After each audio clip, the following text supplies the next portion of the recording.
Nandito tayo sa area site natin. Tayo po ay manghuli ng pugita, octopus. Yan ang dagat guys. Tayo ay manghuli pugita guys.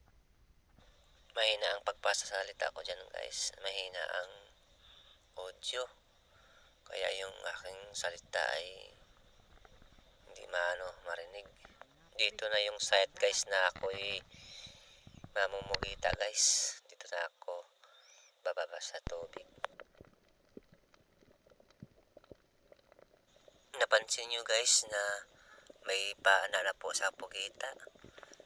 Napana ko po na po siya guys bago ko na videohan. Hindi kasi nag-click agad ang video guys. Ayan na guys, hahawakan natin sa ulo para dadalhin na natin pataas.